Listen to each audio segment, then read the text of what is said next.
Bienvenue à tous dans Neutrality Studies. Aujourd'hui, pour la troisième fois, nous recevons un jeune collègue, M. Sheng Zhang, chercheur invité à l'Université Koch, au Centre d'études asiatiques. Sheng, ravi de te retrouver. Merci beaucoup. Merci d'avoir accepté notre invitation, parce que tu nous avais déjà offert d'excellentes analyses sur la manière dont la Chine aborde ce qui se passe en Asie de l'Ouest. C'est d'ailleurs ton domaine d'étude, l'Asie de l'Ouest et la politique chinoise à son égard. La dernière fois qu'on a parlé, c'était quelques semaines après le début de la guerre entre les États-Unis, Israël et l'Iran. Tu avais dit qu'au tout début, la Chine était extrêmement pessimiste quant aux perspectives de l'Iran. Et aujourd'hui, on peut dire que l'Iran a prouvé que sa stratégie est tout sauf irréaliste. Peux-tu nous dire un peu comment la Chine perçoit maintenant l'Iran, mais aussi les États-Unis? Et dans ce contexte, peut-être aussi ce que signifie la visite récente de Donald Trump en Chine.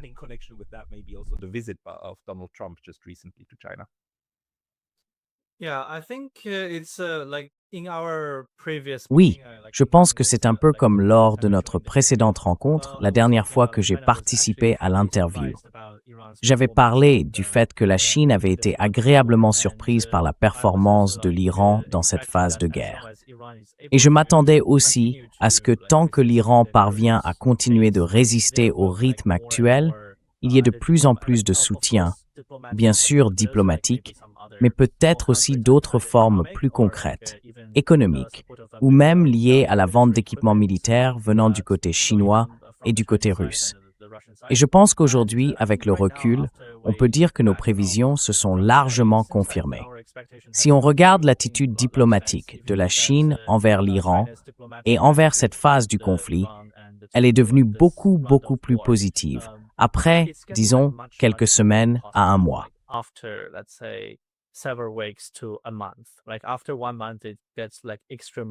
Au bout d'un mois, la situation devient extrêmement positive. Et là, on commence à voir que la Chine bloque la proposition de résolution des États-Unis et de leurs alliés au Conseil de sécurité de l'ONU. La position de la Chine vis-à-vis de l'Iran devient aussi beaucoup plus favorable.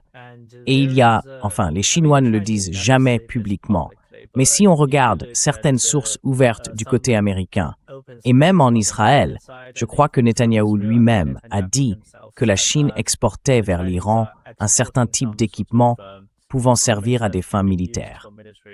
Donc cette tendance, à mon avis, se renforce nettement. Et comme on le sait, il y a quelques semaines, le ministre iranien des Affaires étrangères s'est rendu en Chine. Et après cette visite, il a dit quelque chose que je trouve très important. Il a expliqué que ses homologues chinois lui avaient dit de ne pas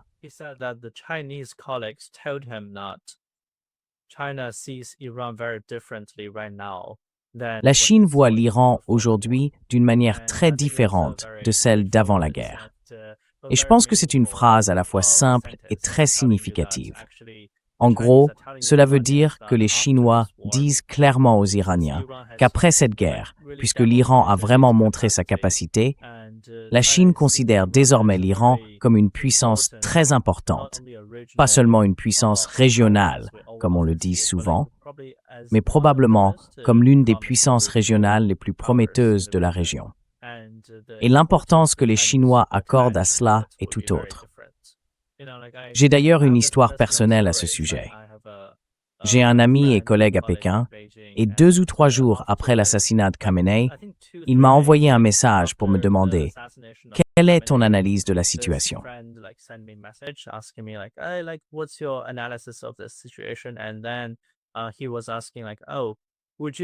Et puis il me demandait « Tu penses qu'après cette nouvelle guerre, Netanyahou et Israël vont devenir les hégémons de la région? Et quand Netanyahou atteindra le sommet de son pouvoir ?» Ce genre de choses. Et quand on entend ce type de questions, c'est un chercheur affilié à l'une des meilleures universités de Pékin, on comprend à quel point les Chinois étaient globalement pessimistes à ce moment-là.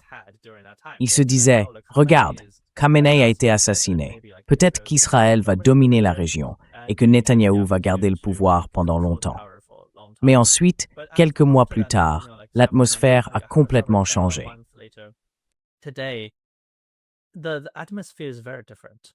The Chinese are convinced that the Iranians Les Chinois sont convaincus que les Iraniens vont rester longtemps. Et ils pensent aussi que la guerre menée par les États-Unis ne se passe pas bien du tout pour eux. Les Chinois sont surpris par deux choses. D'abord, par la capacité militaire de l'Iran, la rapidité avec laquelle ils ont pu reconstituer leur stock de missiles, de drones et tout le reste pendant la guerre. C'est quelque chose de vraiment étonnant. Bien sûr, de l'extérieur, on dirait qu'ils ont forcément importé du matériel clé depuis la Russie, la Chine ou d'autres pays. Mais à Pékin, les Chinois sont surtout frappés par le fait que les Iraniens disposent d'une industrie militaire nationale très solide, capable de soutenir l'effort de guerre. Et ça, c'est un point majeur.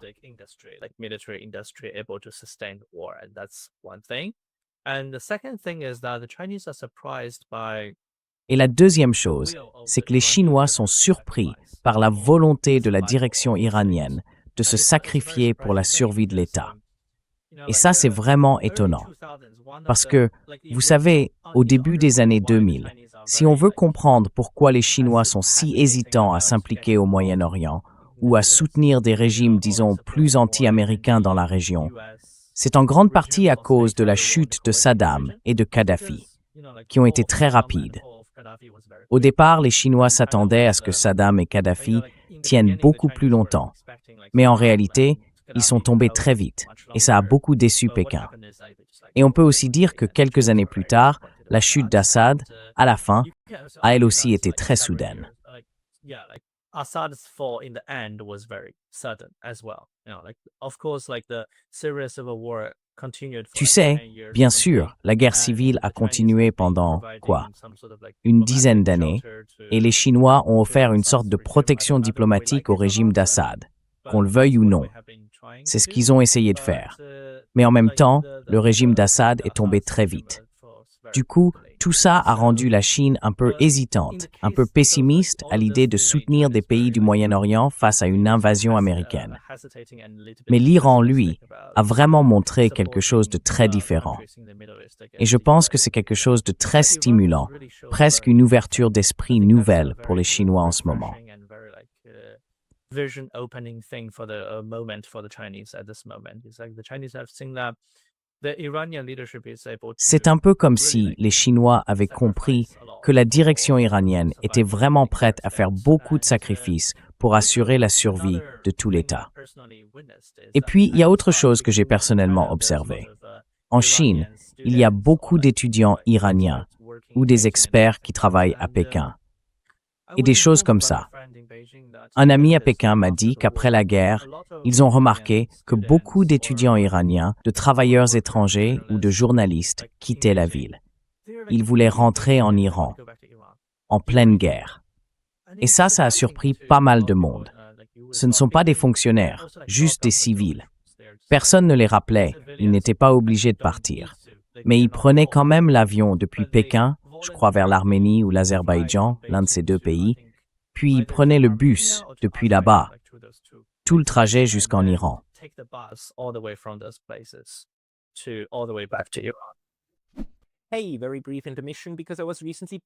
Petite pause rapide, parce que j'ai été récemment banni de YouTube. Même si je suis de retour, ça peut très bien se reproduire à tout moment. Donc, s'il vous plaît, pensez à vous abonner, non seulement ici, mais aussi à ma newsletter sur Substack. C'est pacalotade.substack.com. Le lien est dans la description, juste en dessous. Et maintenant, on reprend la vidéo. Je voulais simplement ajouter quelque chose pour appuyer ce que tu viens de dire. La semaine dernière, j'ai fait une interview avec un des gars qui fait les petits films en Lego, et on avait un traducteur avec nous. Finalement, il n'a pas eu grand-chose à traduire, parce que l'autre parlait plutôt bien anglais. Mais il était là, et je dirais qu'il a à peu près ton âge, un peu plus jeune que moi.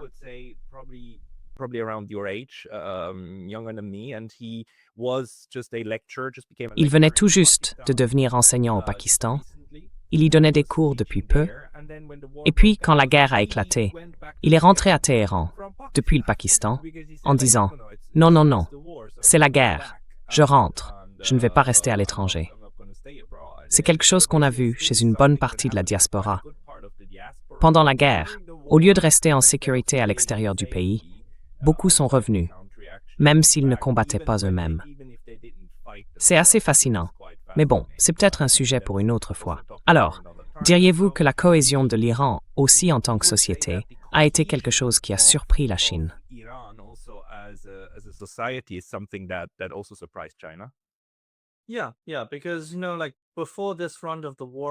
Oui, parce qu'avant le début de la guerre, les informations qu'on suivait portaient surtout sur les manifestations en Iran, à l'intérieur du pays. Et pour cette raison, beaucoup de gens en Chine, même parmi les chercheurs pro-Iran que je connais, avaient une vision assez pessimiste. Ils se disaient, par exemple, si les États-Unis lançaient une frappe réussie ou s'ils assassinaient Khamenei, est-ce que ça provoquerait aussi une rébellion intérieure très forte en Iran?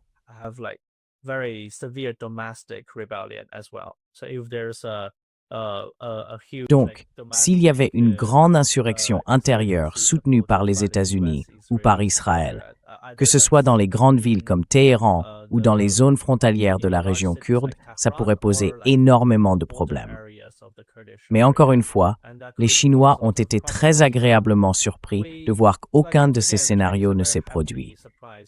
Et on voit beaucoup de gens qui, au départ, étaient très critiques envers certaines politiques du gouvernement iranien, des politiques intérieures ou culturelles. Pendant cette guerre, ces mêmes personnes ont exprimé un fort sentiment de patriotisme et aussi des idées très marquées contre l'impérialisme américain.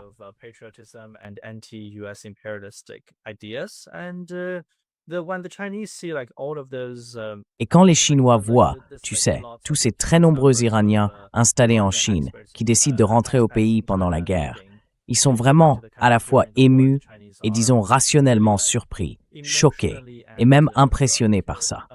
Et pour cette raison, je pense que les Chinois en tirent la conclusion que l'Iran, en tant que société, va rester dans cette position anti-impérialiste vis-à-vis des États-Unis pendant très longtemps.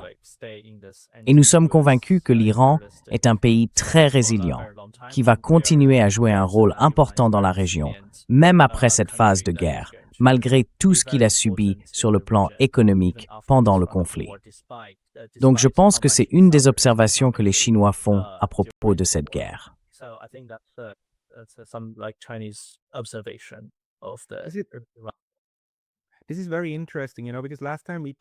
C'est très intéressant, tu sais, parce que la dernière fois qu'on a parlé, une des principales raisons pour lesquelles je voulais te parler, c'était que la Chine, encore une fois, avait décidé de ne pas opposer son veto à une résolution de l'ONU. La première fois qu'on avait discuté, c'était à propos de Gaza, justement, et de pourquoi la Chine n'avait pas mis son veto à ce soi-disant Conseil de la paix, ce truc absurde.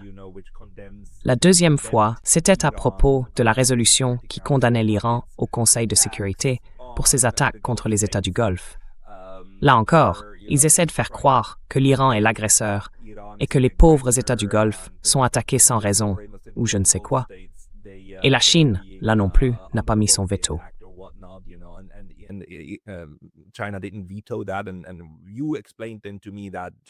Et à ce moment-là, vous m'aviez expliqué que la Chine essayait de trouver un certain équilibre, n'est-ce pas? D'un côté, elle voulait rester en bons termes avec l'Iran et préserver ses intérêts là-bas. Et de l'autre, elle avait aussi des intérêts très importants avec les États du Golfe. En fait, elle voulait avoir des amis des deux côtés du Golfe et gérer cette position. Mais il y avait aussi une autre dimension. La Chine était plutôt pessimiste quant aux chances de l'Iran de s'imposer dans cette situation.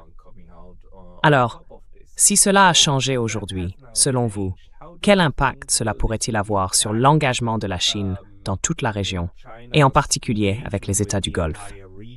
Pensez-vous que la Chine va désormais s'aligner beaucoup plus sur l'Iran qu'elle ne le faisait auparavant?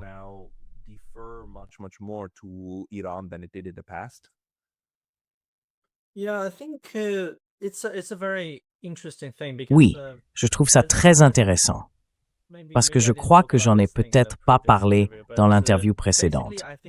En gros, si on veut faire une petite critique de la politique étrangère chinoise envers la région de l'Asie de l'Ouest, on peut dire qu'il existe en fait deux courants, ou deux lignes, ou disons deux façons de penser différentes à l'intérieur même du système chinois. Different ideas existing within the Chinese system. One is that if we are very D'abord, politically and disons-le strategically clairement, close to nous sommes Iran très proches, now. politiquement et stratégiquement de l'Iran. Comme on le sait, nous avons signé tous ces accords stratégiques avec eux, et nous voulons toujours continuer à acheter du pétrole iranien, même si nous savons très bien que cela va provoquer des réactions négatives des États-Unis et tout ce qui va avec. Mais les Chinois, depuis le début des années 2000 jusqu'à aujourd'hui, n'ont jamais cessé d'acheter du pétrole à l'Iran, n'est-ce pas? Donc la Chine veut soutenir l'Iran à bien des égards pour renforcer le pays. Parce que nous pensons que l'Iran est le seul pays de la région qui non seulement a la volonté de résister à l'hégémonie américaine, mais aussi la capacité de le faire.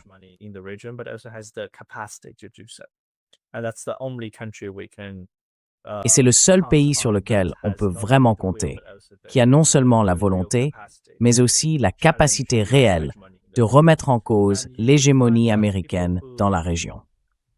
Et vous verrez que les personnes qui défendent ce type de position pro-iranienne sont surtout, disons, des gens issus de l'appareil d'État ou de milieux proches du pouvoir, des gens qui abordent la question sous un angle plus politique et stratégique. Mais en même temps, si on regarde du côté du commerce, la Chine investit massivement dans les monarchies du Golfe. Et ces dernières années, les relations entre la Chine et les monarchies du Golfe ont été particulièrement bonnes sur le plan économique.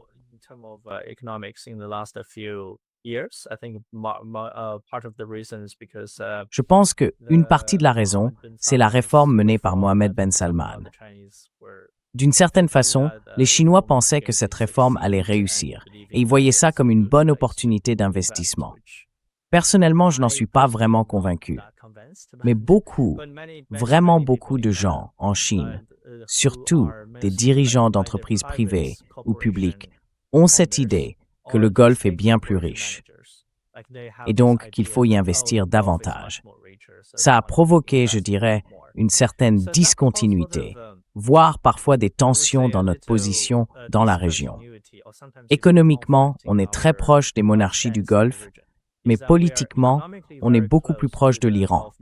Parce qu'on le sait, les monarchies du Golfe sont de solides alliés des États-Unis et plusieurs d'entre elles deviennent même de fait des alliés d'Israël dans la région.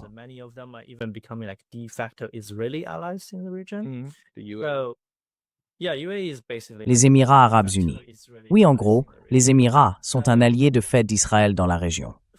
Donc pour cette raison, on se retrouve un peu dans une situation où nos intérêts économiques vont d'une certaine manière à l'encontre de nos intérêts politiques. Et ça a créé pas mal de discontinuités.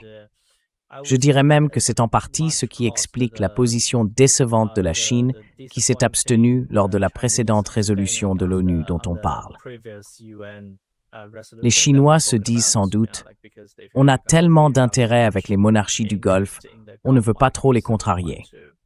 Et c'est aussi pour cette raison que dans des communiqués conjoints, la Chine a donné son accord implicite aux revendications des Émirats sur les 3 îles disputées entre les Émirats arabes unis et l'Iran.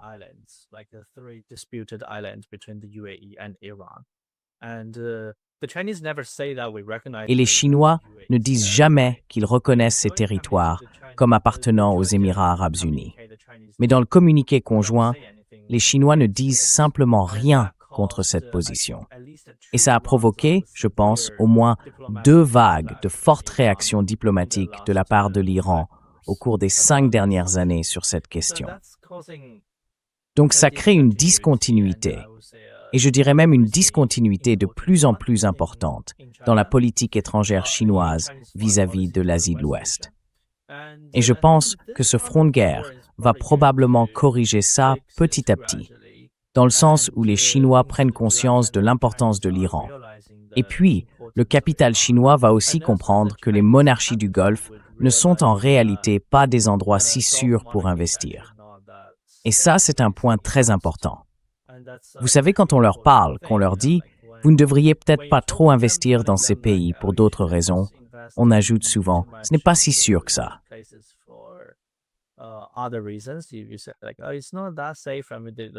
they don't believe you if you say like, oh, it's Je veux dire, ils ne te croient pas. long-term interest. And Si tu many dis of par the exemple que ça va à l'encontre des intérêts politiques à long terme, what Iran has beaucoup done de this ces time is dirigeants that by d'entreprise s'en attacking fichent. those Mais ce que Gulf l'Iran a fait countries, cette fois, is sending c'est out a qu'en message attaquant to the rest of the l'Iran, world, including China, ces monarchies du Golfe envoient un message au reste du monde, y compris à la Chine.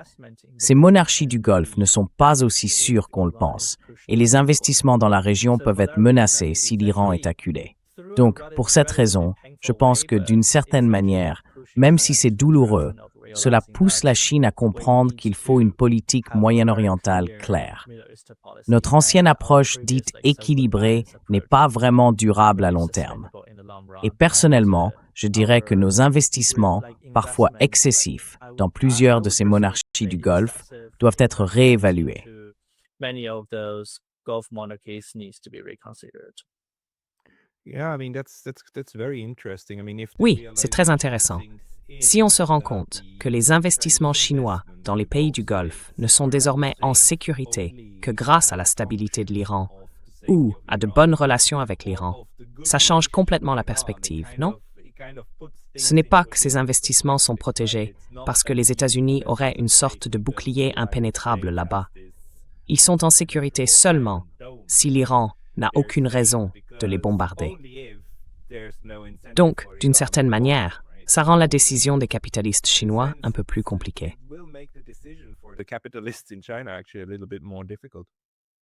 Oui,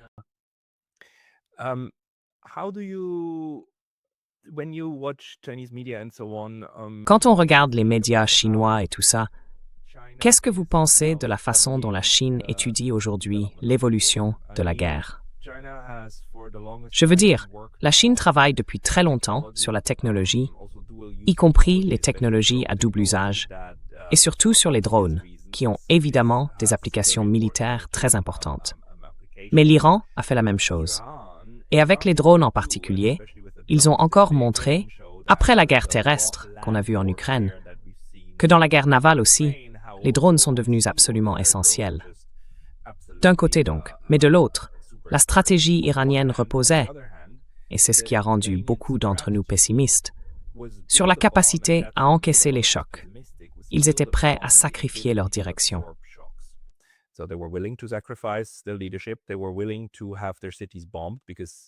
Ils étaient prêts à voir leur ville bombardée, parce que c'est justement le but. Je veux dire, on ne peut pas empêcher les Américains de bombarder, mais on peut encaisser les frappes et riposter. Et on peut faire passer le message que l'autre camp doit arrêter ça. C'est ce qu'ils ont fait. Alors, une partie de cette stratégie repose sur le fait d'avoir toutes les infrastructures vraiment cruciales sur le plan militaire enfouies très profondément, meaning parfois à des centaines de mètres sous terre. Comme ça, même si on bombarde, on dégage les débris et tout repart. Pensez-vous que cette approche, ce que font les Iraniens, le fait d'encaisser les coups, mais aussi ce qu'ils appellent la défense en mosaïque, la manière dont leur système est organisé, pensez-vous que cela pourrait influencer la façon dont la Chine va concevoir sa propre stratégie militaire à l'avenir?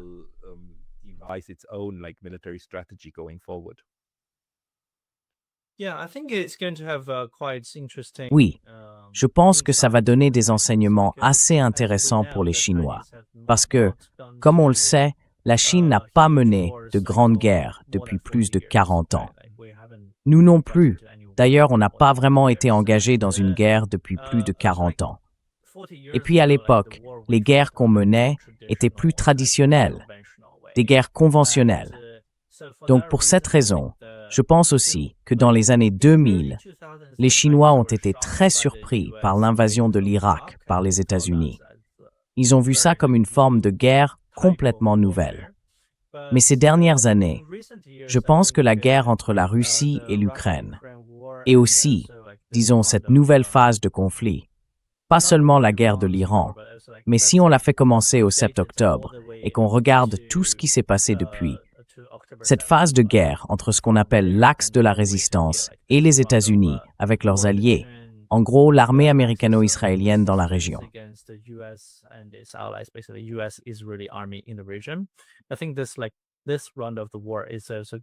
Je pense que cette phase de la guerre va aussi avoir un impact énorme sur la mentalité chinoise et sur leur perception des conflits. Pour cette raison, les Chinois accordent clairement beaucoup plus d'attention, non seulement à la stratégie dite de déni d'accès, cette idée de repousser la projection navale américaine dans la zone chinoise, mais aussi au développement des drones, au développement des missiles et à l'utilisation de ces moyens comme un complément pour compenser le manque relatif de la marine chinoise par rapport à celle des États-Unis. Enfin, la marine chinoise se développe très vite, chaque année.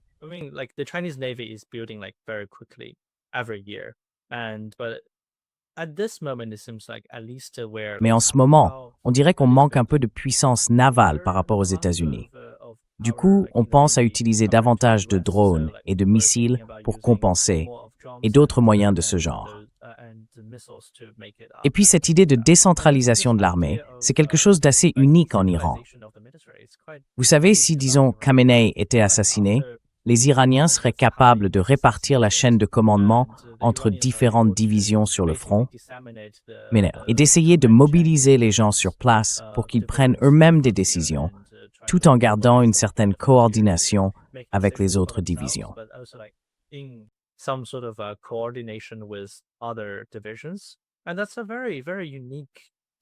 Et ça, c'est quelque chose de vraiment, vraiment unique qu'on a remarqué chez l'Iran. Et je pense qu'il y a beaucoup de choses que les Chinois peuvent en tirer. Et puis je dirais aussi, au-delà de ces aspects-là, qui sont plutôt tactiques, on va dire, il y a un point stratégique très important que les Chinois ont appris de l'Iran. C'est qu'encore une fois, l'Iran a pratiquement détruit toutes les bases américaines dans les pays voisins autour de l'Iran. Et ça, c'est vraiment quelque chose de nouveau. Depuis le début des années 2000 jusqu'à aujourd'hui, personne n'avait fait ça.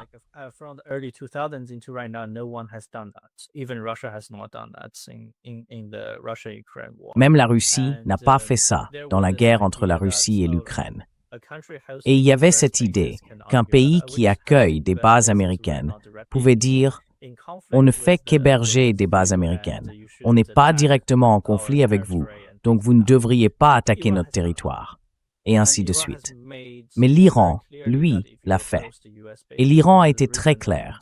Si vous hébergez des bases américaines dans la région et que vous laissez l'armée américaine mener des actions d'agression contre nous, nous détruirons ces bases.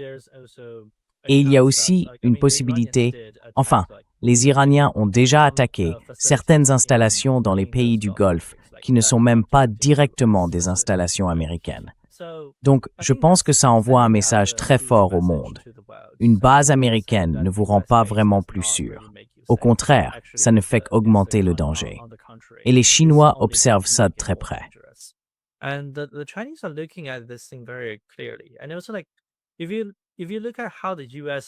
Et c'était un peu comme si on regarde comment les États-Unis ont réagi à cette affaire. Eh bien, c'était pas très fort. Je veux dire, la 5e flotte américaine dans la région a subi de lourds dégâts face à l'Iran, et les États-Unis se sont en gros retirés de la zone que l'Iran domine. Et aujourd'hui, la marine américaine patrouille au large du détroit d'Ormuz, mais plutôt, je dirais, pour des raisons politiques et symboliques, pas vraiment dans la perspective d'une véritable opération militaire. Les Chinois, eux, peuvent beaucoup apprendre de ça. Et ça devrait, à mon avis, servir d'avertissement à de nombreux acteurs de la région Asie de l'Est. Ne pas commettre la même erreur en invitant les États-Unis à s'impliquer dans la région, dans une sorte de conflit armé avec la Chine. Parce que s'ils le font, les conséquences pourraient être très préoccupantes.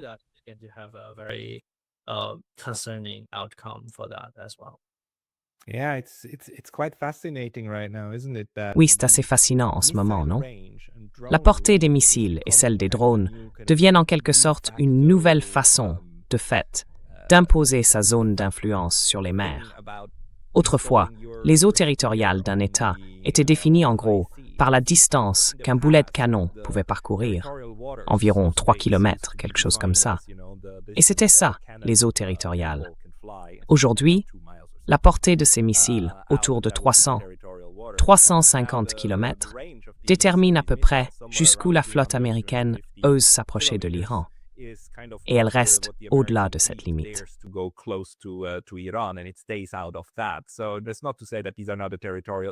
Alors, ça ne veut pas dire que ce sont de nouvelles eaux territoriales. Pas du tout.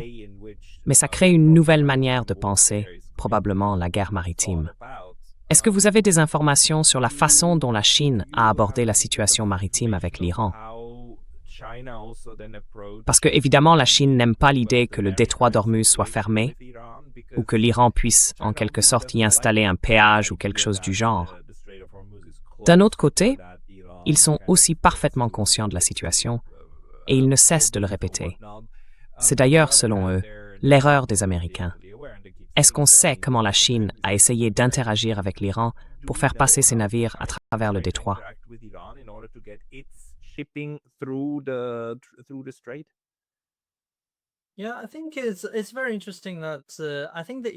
Oui, je trouve ça très intéressant que les Iraniens aient joué un très bon coup diplomatique juste après la guerre.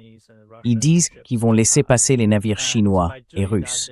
Et en faisant ça, ils essayent en fait de rallier la Chine et la Russie au camp de l'Iran, au moins à une petite échelle. Et je pense que c'est vraiment, vraiment malin.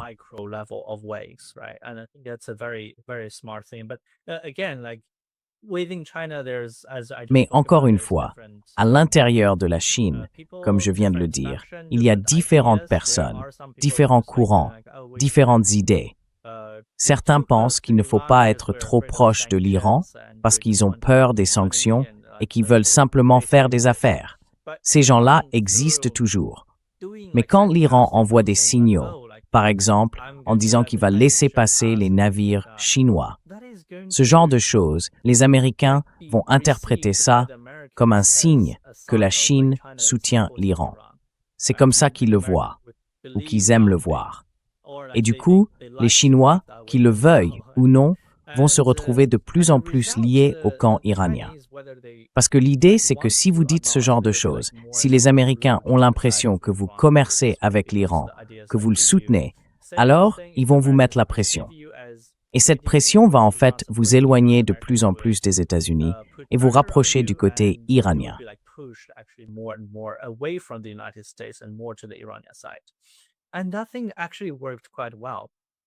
Et en fait, ce truc a plutôt bien marché. Si on regarde de près, on voit que les Chinois communiquent beaucoup plus avec l'Iran depuis quelques mois, surtout sur les questions de transport maritime et d'achat de pétrole. Et la pression exercée par les États-Unis sur la Chine à ce sujet a en réalité poussé Pékin exactement dans la direction que les Iraniens voulaient. Par exemple, Washington a expliqué que si la Chine continuait à acheter du pétrole iranien ou à envoyer du matériel vers l'Iran, les entreprises concernées seraient sanctionnées.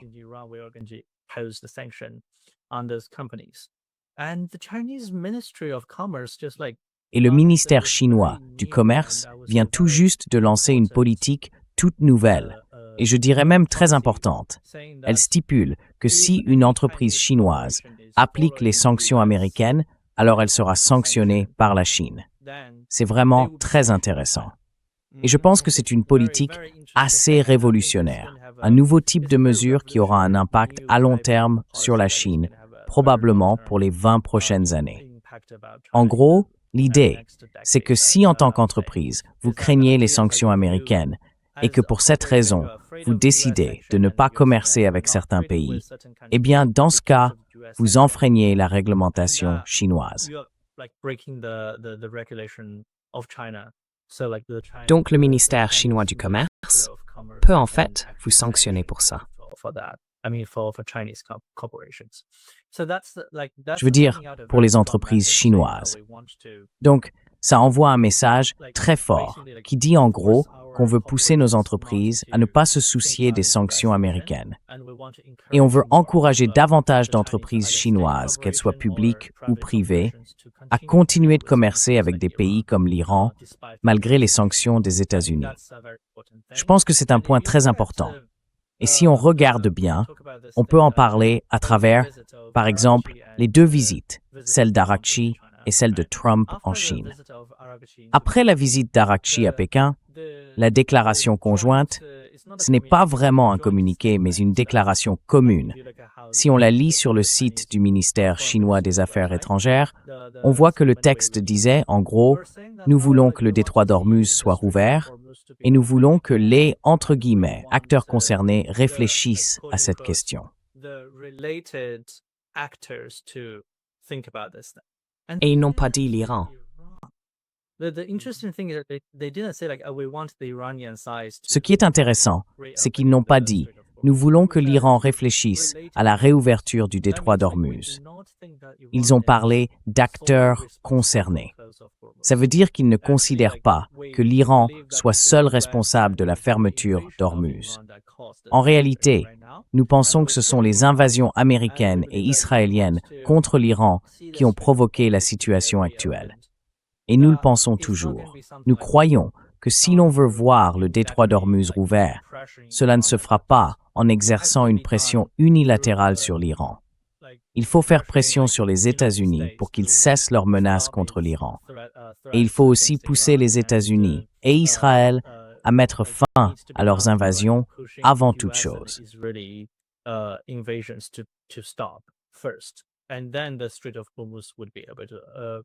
Et ensuite, le détroit d'Ormuz pourrait s'ouvrir. On voit très clairement ce sentiment dans la rencontre entre Wang Yi et Araqchi et dans le communiqué chinois publié ensuite. Et bien sûr, les Chinois souhaitent voir le détroit d'Ormuz rouvrir. Mais je pense qu'à de nombreuses reprises, on a vu très clairement que la Chine faisait passer le message qu'elle ne chercherait pas à faire pression sur l'Iran pour qu'il ouvre le détroit d'Ormuz. On le voit aussi dans la manière dont les Chinois ont géré la visite de Trump à Pékin ces derniers jours.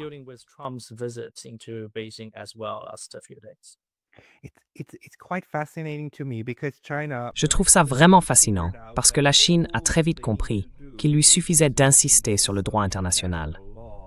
Je veux dire, même le plan en 4 points pour parvenir à un cessez-le-feu, puis à un accord de paix, repose entièrement sur le droit international.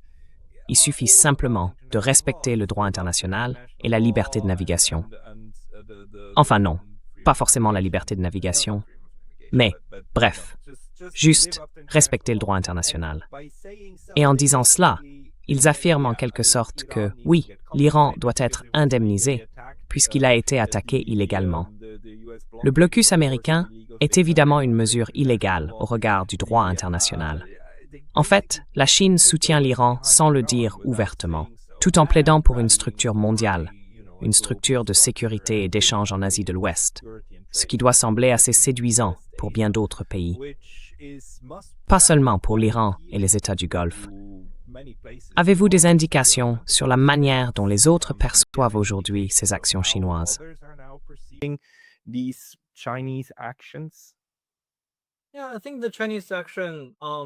Oui, je pense que la position chinoise sur cette question est de plus en plus, disons, bien accueillie dans le monde en développement. Et je crois qu'à la fin de ce mois ou au début du mois prochain, le dirigeant du Pakistan fera aussi une visite d'État à Pékin. Pékin a d'ailleurs été très occupé ces derniers mois avec la venue de nombreux dirigeants. Tout le monde en parle, et Vladimir Poutine va se rendre cette semaine, je crois, à Pékin.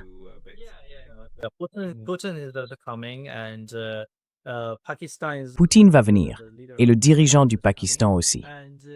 Ce qui est intéressant, et la raison pour laquelle je parle du Pakistan, c'est que comme on le sait, le pays a beaucoup œuvré pour encourager le dialogue dans cette phase du conflit entre les États-Unis et l'Iran. Et le Pakistan se trouve dans une situation vraiment particulière. Il entretient une relation plutôt correcte avec l'Iran, mais en même temps, comme on le sait, il a des liens très étroits avec les États-Unis, à la fois historiquement et encore aujourd'hui. Et parallèlement, le Pakistan a une longue tradition de coopération avec les monarchies du Golfe. Donc je pense que quand le Pakistan a mené ses efforts pour promouvoir le dialogue ces derniers mois, il a sans doute bénéficié de nombreuses idées et peut-être même d'un certain soutien du côté chinois. Comme on le sait, la relation entre la Chine et le Pakistan est aussi particulièrement étroite.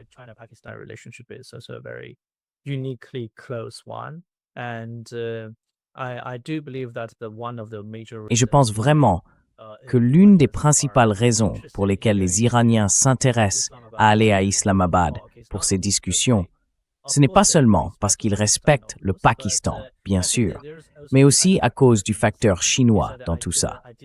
L'idée, c'est un peu qu'en allant au Pakistan, ils se retrouveraient plus étroitement alignés sur la Chine, politiquement parlant.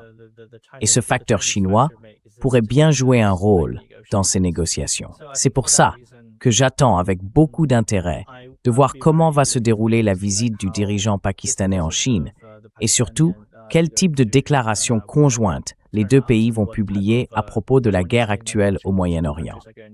Donc oui, pour cette raison, je pense que c'est un point vraiment important. Et à mon avis, on verra sans doute des choses beaucoup plus concrètes que ce qu'on avait vu après la visite de Trump. You probably would see much more concrete things than what you see after Trump's visit into Beijing. I mean, How are you interpreting Trump's visit? Because Comment est-ce que vous interprétez la visite de Trump? Parce que, d'une certaine façon, Trump en a fait, en gros, un voyage d'affaires. C'était un peu, allez, on emmène ces gens-là. Et la Chine, en fait, n'avait aucun problème avec ça. Moi, de mon point de vue, c'était plutôt, d'accord, vous voulez faire des photos? Très bien, voilà de quoi faire des photos. Ensuite, on dîne, et puis voilà. Au revoir. C'était un peu ça. Ils étaient simplement gentils. Enfin, c'était juste une petite visite sympa. Et voilà, rien de plus. it's a nice visit. Oui, c'est une belle visite. Mais moi, personnellement, quand je regarde la visite de Trump, j'ai un peu l'impression de voir un groupe de touristes, de riches retraités. Oui, c'est ça. Et puis tu vois Elon Musk qui prend des photos et qui en parle sur Twitter. Bon, ça c'est de la com. Oui, c'est bon pour l'image.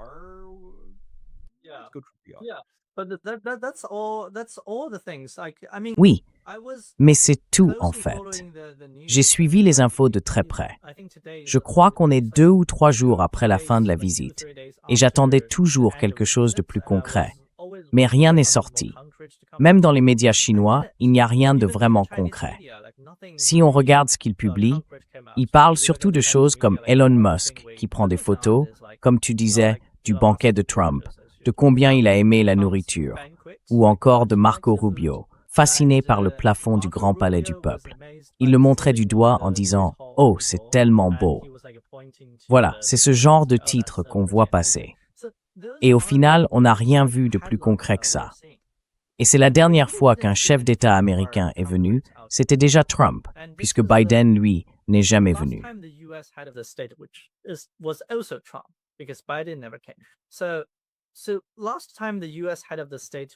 La dernière fois qu'un chef d'État américain a visité la Chine, c'était il y a 9 ans. Et cette fois, on pouvait s'attendre à quelque chose d'important. Moi, en tout cas, je pensais qu'il y aurait au moins un communiqué conjoint sur un sujet ou un autre. Mais même ce communiqué n'a jamais été publié. Et il n'y a eu aucun véritable accord signé entre les deux pays sur des dossiers majeurs. On voit qu'il y a 3 T, auxquels Trump accorde vraiment de l'importance dans les relations sino-américaines en ce moment. La technologie, Téhéran et Taïwan. Et si on regarde ces 3 T, il n'y a pas grand-chose de concret qui ait été fait. C'est un peu comme si, à petite échelle, ils avaient discuté de certains points, mais sur ces 3 questions essentielles, aucun accord sérieux n'a été signé entre les deux pays.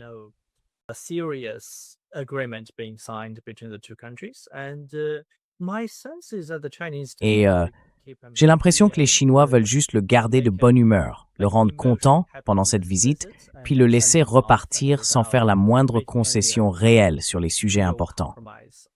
Je pense que les Chinois ont sans doute appris ça de Poutine. Si on regarde comment Poutine traitait Trump, c'était, je dirais, une approche très intelligente. Poutine lui offrait toutes sortes de, disons, de soutiens émotionnels, je ne sais pas trop comment appeler ça. Il passait des heures à lui parler au téléphone, à lui dire « Ah oui, je suis d'accord avec toi sur ceci ou cela ». Ou encore « On aimerait que tu serves de médiateur entre nous et l'Ukraine. On te respecte tellement plus que les autres. » Mais si on regarde ce que fait Poutine en réalité, Il n'écoute rien de ce que les États-Unis veulent vraiment qu'il fasse.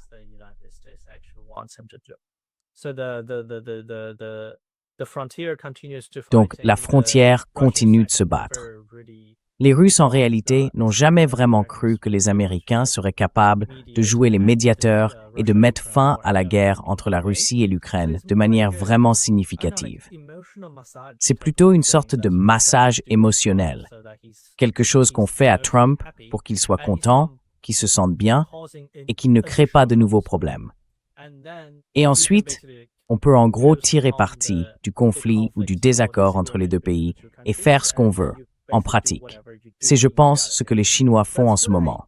Ils parlent à Trump, ils le rendent heureux et laissent tous ces types tranquilles.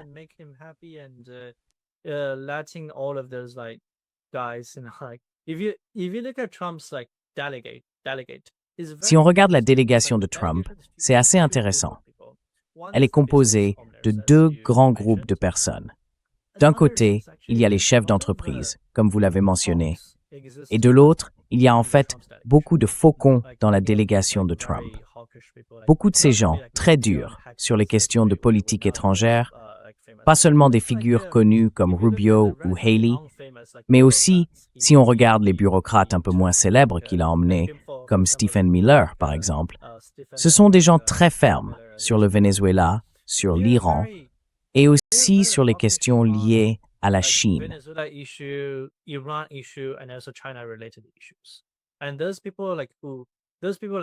Et ces gens-là ne connaissent pas vraiment la Chine, ni son histoire, ni sa réalité, dans leur parcours précédent. Mais ils sont idéologiquement très hostiles à la gauche mondiale en général. Et beaucoup d'entre eux sont profondément impliqués dans cette guerre contre l'Iran sur le plan de la politique étrangère. Sur le plan intérieur, beaucoup participent aussi, en gros, à la répression du mouvement pro-palestinien aux États-Unis. Donc, Trump a emmené tous ces faucons avec lui en Chine. Et du côté chinois, l'idée, c'est plutôt, on ne s'attend pas vraiment à ce que les États-Unis parviennent à un véritable accord avec ce genre de délégation. Qu'est-ce qu'ils pourraient bien faire de toute façon?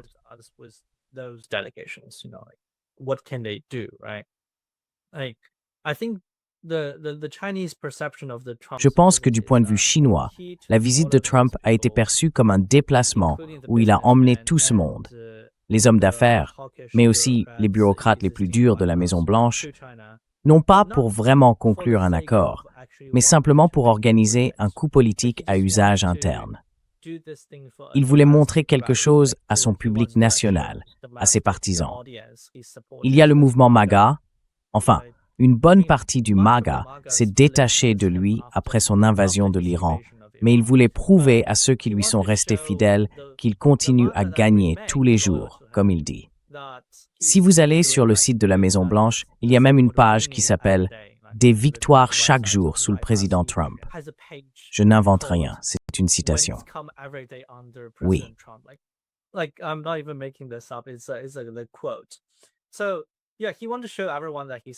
Oui, il voulait montrer à tout le monde qu'il gagne tous les jours. Absolument tous les jours. Et je pense qu'il fait tout ça pour se préparer aux élections de mi-mandat du Parti républicain. Pour cette raison, je crois que les Chinois ne traitent pas cette visite. Enfin, bien sûr qu'ils la prennent très au sérieux, mais plutôt pour des raisons de protocole, pas du tout pour des raisons stratégiques. À mon avis, c'est surtout une rencontre symbolique et protocolaire. Et si on regarde la façon dont les Chinois en parlent, par exemple dans le communiqué du ministère chinois des Affaires étrangères à propos de la visite Trump-Xi et des sujets sensibles comme l'Iran, le mot qu'ils utilisent, c'est que les deux dirigeants ont échangé leur point de vue sur ces questions. Eh bien, dans le langage politique chinois, échanger des points de vue, ça veut dire, en gros, qu'ils n'ont rien en commun.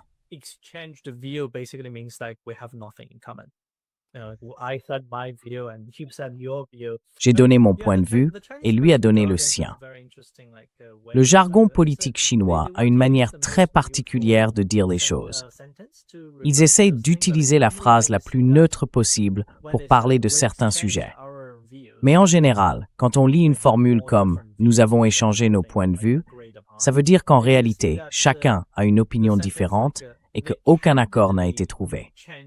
Et si on voit une phrase du type « Ils ont échangé leur point de vue de manière franche », ça veut dire qu'il y a eu une dispute. Nous avons échangé nos points de vue de façon directe, de manière franche.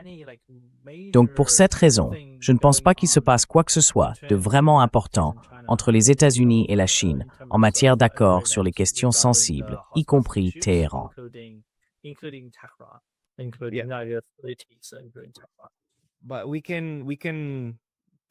Mais on peut en déduire clairement que, oui, même si la Chine n'a aucun intérêt à conclure un quelconque accord avec les États-Unis, elle n'a pas non plus le moindre intérêt à les humilier, sous quelque forme que ce soit, ni à les mettre en avant d'une manière négative.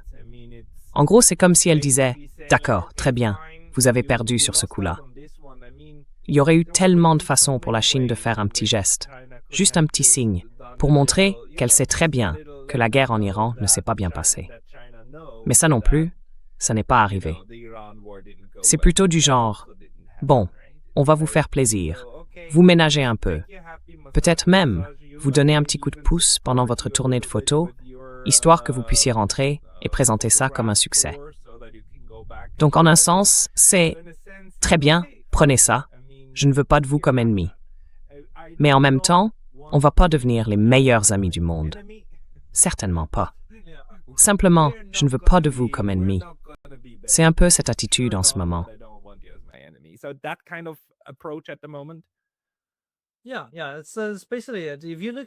Oui. En gros, si on regarde bien, s'il y a quelque chose d'important à retenir de cette réunion, c'est qu'après la guerre, Xi Jinping a lancé cette idée. Il voulait établir un nouveau type de relation avec les États-Unis. Et si on demande concrètement ce que ça veut dire, c'est en fait l'idée d'une compétition constructive, mais encadrée. L'idée, c'est qu'on reconnaît qu'on va être en concurrence sur beaucoup de sujets. Et on reconnaît aussi que, je crois que c'était hier, le quotidien du peuple, le média officiel chinois, a publié un article disant que les relations entre la Chine et les États-Unis ne pourront jamais revenir aux bons vieux jours d'avant.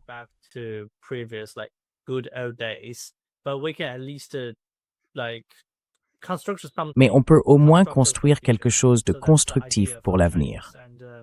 C'est ça l'idée du côté chinois. Xi Jinping a proposé cette approche. Nous reconnaissons que la compétition va être l'élément principal entre les États-Unis et la Chine dans les prochaines années, ou disons les prochaines décennies, voire plus longtemps encore. Mais nous voulons qu'elle reste maîtrisable. Autrement dit, nous ne voulons pas, surtout pas, de conflit armé avec les États-Unis. Nous voulons maintenir cette compétition d'une manière plus pacifique, plus contrôlée. Et nous voulons que ce soit fait avec le moins de tension possible. Voilà l'idée.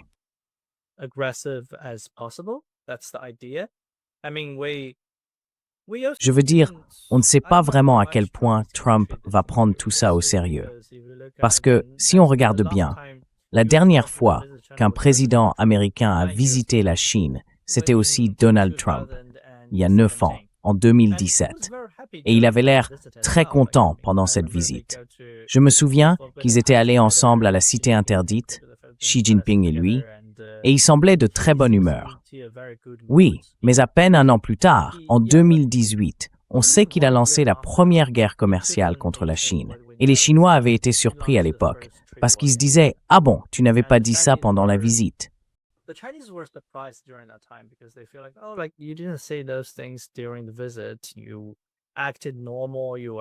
Vous aviez l'air normal. Vous parliez de vouloir résoudre les questions commerciales par plus de dialogue. Mais pourquoi? Après votre retour aux États-Unis, 1 an plus tard, vous avez soudainement déclenché cette guerre commerciale. Alors, les Chinois ne font plus confiance à ce genre de stratégie, ni à ce type de visite, surtout quand il s'agit de Trump. Et c'est pareil pour l'Iran. Après chaque épisode de guerre en Iran, les Américains disent toujours qu'ils vont engager un dialogue. Et ensuite, ce qui se passe, c'est qu'ils assassinent les dirigeants d'autres pays, puis ils déclarent « Nous avons tendu la main pour un cessez-le-feu ». Et le lendemain, ils bombardent Beyrouth, ou ils bombardent Téhéran.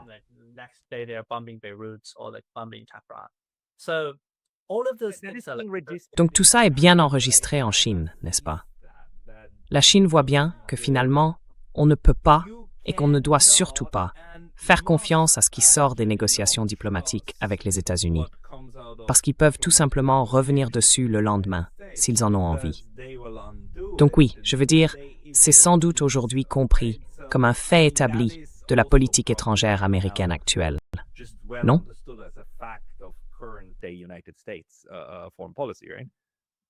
yeah. So that's basically like if you look at how the Chinese perceive Oui, oui. this war in Iran, En like, gros, one si on major regarde thing that comment les Chinese Chinois ont focus on perçu is cette guerre en how Iran, trustworthy the United un States point is, majeur sur especially lequel with ils ont the insisté, administration. c'est à quel point les États-Unis sont Basically, they peu would say fiables, that they surtout avec invite you l'administration to actuelle. go for a negotiation, En fait, and then during ils the disent que negotiation, les they Américains continue to t'invitent à venir bomb négocier.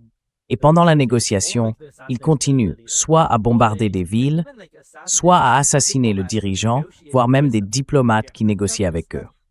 Et pour les Chinois, ou pour n'importe quel autre pays sérieux dans le monde, comment peut-on faire confiance à une négociation avec un partenaire, un acteur de ce genre? This type of actor. So for that reason, I think the Chinese really don't have any. C'est pour cette raison, je pense, que les Chinois n'ont vraiment aucune attente, ni aucune confiance dans le fait que Donald Trump va tenir très longtemps les engagements dont il a parlé avec Xi Jinping. En fait, on a même le sentiment assez fort qu'il va finir par saboter tout ça, d'une manière ou d'une autre, peut-être après les élections de mi-mandat. Parce qu'avant ces élections, il doit montrer qu'il gagne, qu'il remet le pays en meilleur état ou quelque chose comme ça.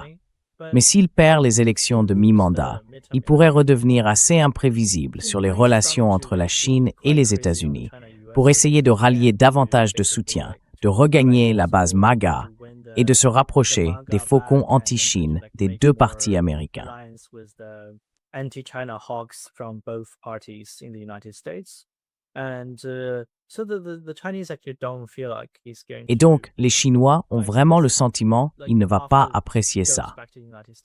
Après son retour aux États-Unis, on ne pense pas que la relation entre les deux pays va forcément s'améliorer. C'est ce qu'on déduit de notre expérience avec lui pendant la précédente administration, après sa visite en Chine. Et c'est aussi basé sur ce qu'on a observé dans la manière dont les États-Unis traitent l'Iran, mais aussi d'autres acteurs au Moyen-Orient, le Venezuela et beaucoup d'autres pays, même certains pays européens. En fait, c'est toujours pareil. Il dit une chose pendant la visite et une fois rentré aux États-Unis, il fait quelque chose de complètement différent de ce qu'il avait promis.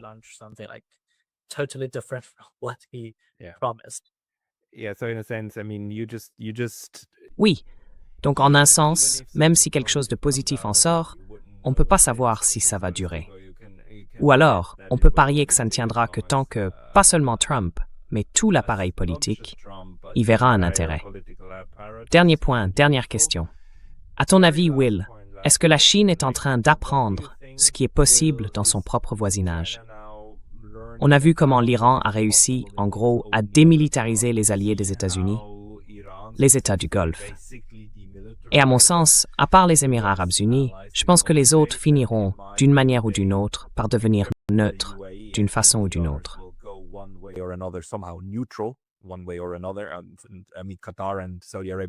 Je veux dire, le Qatar et l'Arabie saoudite ont déjà empêché une attaque américaine, une attaque supplémentaire, en disant clairement, vous ne pouvez pas utiliser notre espace aérien, ni nos bases militaires. Et je pense que l'Iran enfonce le clou. Ces bases militaires que les États-Unis ont installées tout autour de la Chine, y compris bien sûr ici au Japon, mais aussi aux Philippines, on a l'impression qu'elles sont gravées dans le marbre. Mais on dirait que ce marbre devient un peu rugueux ces derniers temps. Vous pensez que la Chine va essayer de faire quelque chose pour, disons, envoyer un message à ses voisins? Les gars, vous seriez peut-être mieux sans ces installations qu'avec.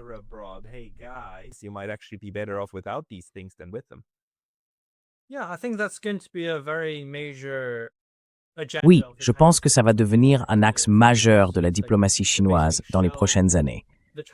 L'idée, c'est de montrer aux pays voisins que les bases américaines ne vous protègent pas du tout et qu'en réalité, elles vous rendent plus vulnérables. Et nous, on essaierait on a déjà essayé ça avant la guerre avec l'Iran. C'est toujours notre ligne. Dire aux pays de ne pas accueillir davantage de bases américaines et essayer de les convaincre. Mais bien sûr, comme vous le savez, ils n'ont pas vraiment écouté, ils ne s'en sont pas vraiment souciés et ils n'ont pas pris cette question très au sérieux. Mais avec les conséquences de la guerre en Iran, je pense que ça va probablement changer, au moins dans plusieurs pays autour de la Chine. Je ne suis pas très optimiste concernant le Japon, parce que, comme vous le savez, le gouvernement de droite est au pouvoir et il est très très pro-américain. Et même s'il y a beaucoup de protestations locales, par exemple à Okinawa, où les habitants demandent depuis des décennies la fermeture des bases américaines, rien n'a vraiment abouti, parce que le gouvernement central à Tokyo reste fermement favorable à ces bases.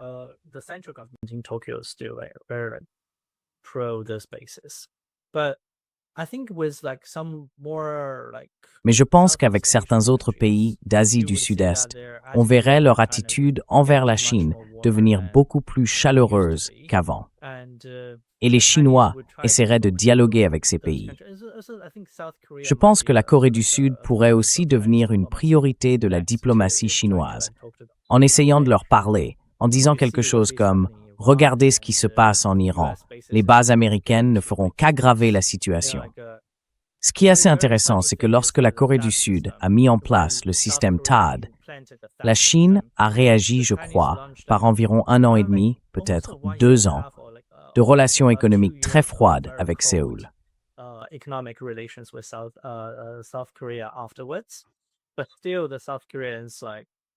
Mais malgré tout, les Sud-Coréens ont déployé le système THAAD.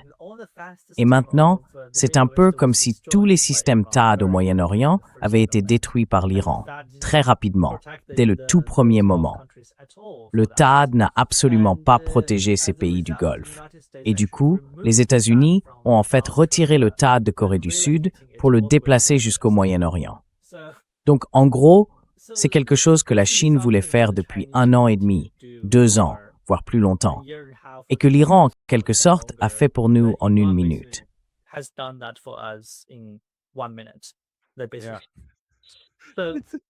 C'est un gros sujet. Et puis, la leçon pour la Corée du Sud, c'est que quand les choses se corsent, Israël gagne toujours. Et oui. C'est ce que les États-Unis font pour Israël et pour les pays du Golfe. Imaginez un peu que la Corée du Sud se retrouve vraiment dans une situation difficile. Qu'est-ce que les États-Unis feraient ou ne feraient pas? Le message envoyé à la région est assez clair. Les gars, ne comptez pas trop sur les États-Unis pour ce qui touche vraiment à votre sécurité nationale.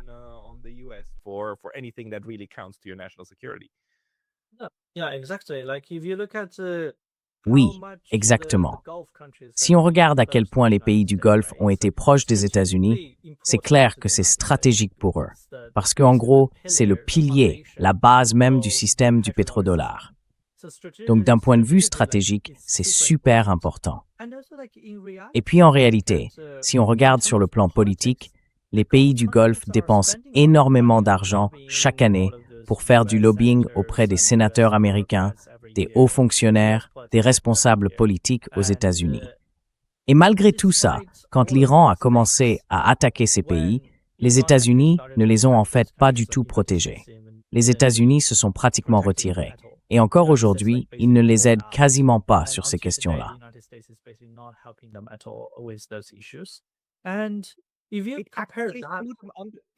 Il les a carrément laissés tomber. En gros, ça disait « Je sais que l'Iran va vous tirer dessus, mais on est prêt à accepter ça. »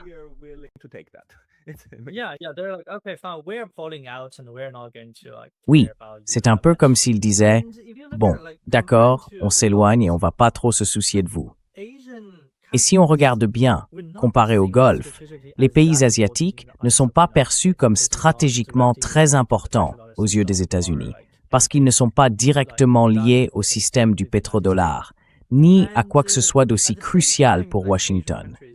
En même temps, les pays asiatiques n'ont pas un système de lobbying aussi puissant pour les relier aux États-Unis, contrairement aux monarchies arabes du Golfe. Je sais bien que le Japon a un lobby particulièrement fort à Washington, Mais malgré tout, si on compare ça à l'influence qu'ont les Israéliens aux États-Unis, ce n'est clairement pas du même ordre. Israelis had in the United States is definitely not comparable. And even if you compare to, let's say, Et même si on le compare, disons, aux monarchies du Golfe, c'est peut-être à peu près au même niveau, ou un peu moins, mais quand même assez fort. Et la Chine, elle, est bien plus puissante que l'Iran. La Chine pourrait causer des dégâts bien plus graves que ce que l'Iran pourrait infliger à ses voisins si elle faisait face à une menace ou à une agression. Donc, si on compare les deux situations, on peut très facilement en conclure que si quelque chose devait se passer en Asie de l'Est et que cela entraînait malheureusement un conflit armé, les États-Unis n'interviendraient probablement pas vraiment pour protéger ou soutenir leurs alliés dans la région face à une réaction chinoise.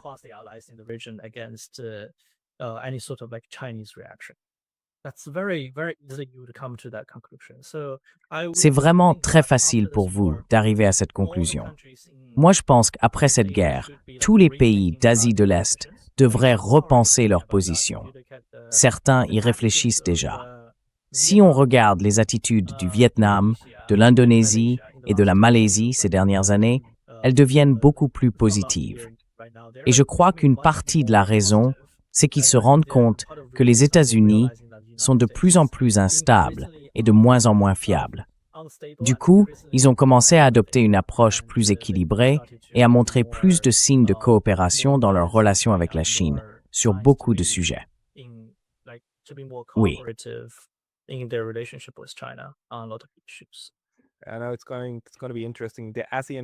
Ça va être intéressant. Les pays de l'ASEAN n'ont jamais été complètement alignés avec les États-Unis, mais ils jouent plutôt le rôle de pays charnières ou de pays neutres selon l'évolution des choses. Le Japon, la Corée du Sud et les Philippines vont être des cas à suivre. Je mets un peu les Philippines à part à cause de ce qui s'est passé récemment dans leur politique intérieure. Mais ça, ce sera une discussion pour une autre fois. Tu nous as donné beaucoup d'éléments et des informations vraiment utiles. Sheng, pour les gens qui veulent suivre ton travail, est-ce qu'il y a un endroit particulier où ils peuvent aller?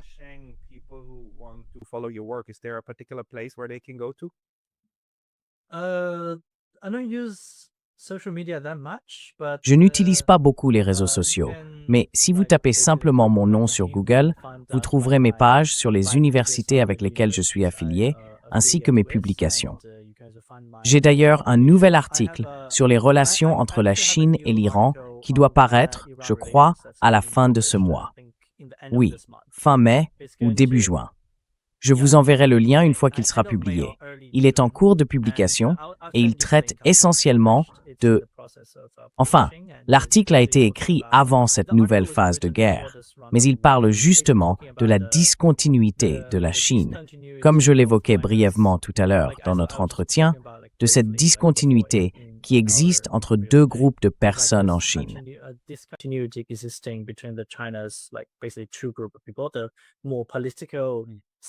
Le volet politique était plutôt aligné avec l'Iran, soutenu par le système gouvernemental, tandis que le volet économique était davantage lié aux monarchies du Golfe, sous l'influence des entreprises, publiques comme privées. Et c'est, en gros, l'argument principal de l'article.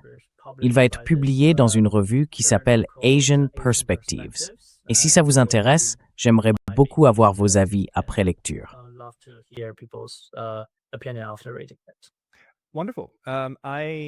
Parfait. Je mettrai le lien dans la description juste en dessous dès qu'il sera disponible. Donc, si vous regardez cette vidéo en juin, en juillet ou plus tard, il devrait y être, sauf si j'ai oublié. Et bien sûr, on vous réinvitera dans l'émission, peut-être pour parler un peu plus en détail de ce sujet dans votre article. Sheng Zhang, merci beaucoup d'avoir pris le temps d'être avec nous aujourd'hui. Oui, merci beaucoup pour votre invitation. Merci.